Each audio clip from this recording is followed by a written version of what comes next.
What activities have gotten harder to do as technology has progressed?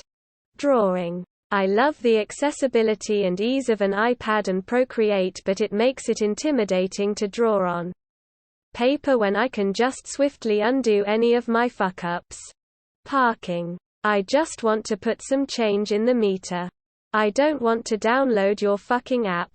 It might be a personal problem, but I find any tasks requiring deep focus are pretty hard unless I set strict limits on my technology use. Getting a human being on the phone for customer service. Car repairs that involve the vehicle's computerized system. Ding dong ditch. Stargazing. Light pollution is a bitch.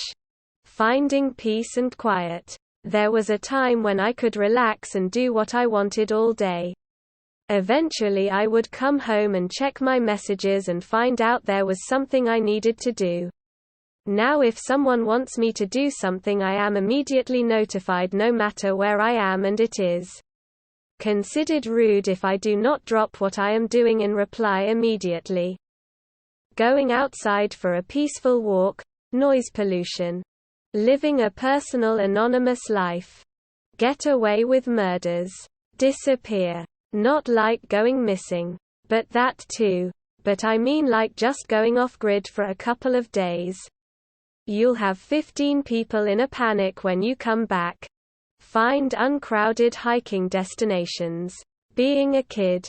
There's almost nowhere for middle schoolers to go and hang out anymore. Places like Starbucks don't want them. Most everything takes transportation and money. And places like malls are rapidly dying. Arcades, everything is just gone. And we wonder why kids spend all their time on their devices. The fuck else is there to do? And to the parents saying we found SMTHN to do, shut up.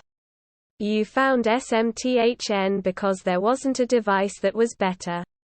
If you can't provide better activities, children will gravitate towards devices.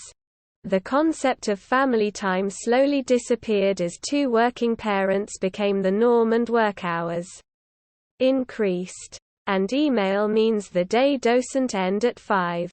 Plus you can't just take devices away anymore cause that's the center of their social life. Why alienate a kid from his friends for nothing?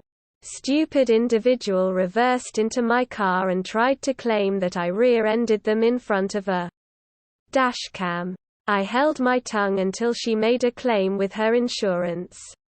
At which point I filed a complaint accusing her of insurance fraud. I feel like everyone has very similar answers. But I haven't seen anyone say writing. Like the physical act of holding a pencil and writing out letters or drawing a picture. I went to school for special education and we had this neat after-school program in the local elementary schools that provided after-school childcare while allowing pre-service teachers to get in-field experience with different grade levels.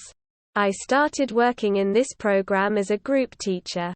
More than half of these elementary-aged students in the program could not hold a pencil, pen, or crayon properly, let alone write, draw, or color. They spent so much time on devices that by the time they are in the kindergarten, they don't have the muscle definition in their hands to even grasp a large pencil. I have had third graders complain about coloring, drawing activities because their hands hurt.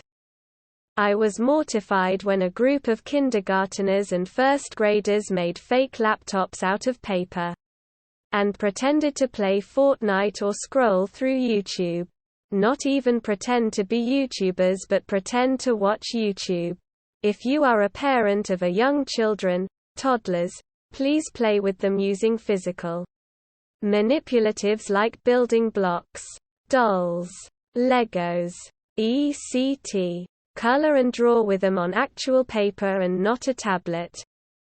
Socializing in real life. Crime. Maintain good posture, frowning face. Read. I used to read 2 or 3 books a week. I've lost all my focus. The more I use a keyboard, the worse my penmanship has become. I used to be proud of my handwriting. Ding-dong ditching, prank calls, literally anything that kids used to enjoy doing at sleepovers. I have no idea how to use Discord, and at this point I'm too afraid to ask.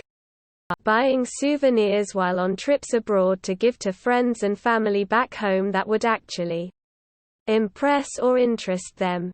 Globalization and internet shopping has made it so goods can basically be sold to anywhere from anywhere. It also means that opportunities for that small-scale arbitrage of finding something to buy that is cheap and available in one country that is rare or valuable in your own are just not really a thing anymore. Even for cultural trinkets, the global availability of information takes a lot of the wonder and mystique out of getting a gift of a souvenir from a country you've never been to.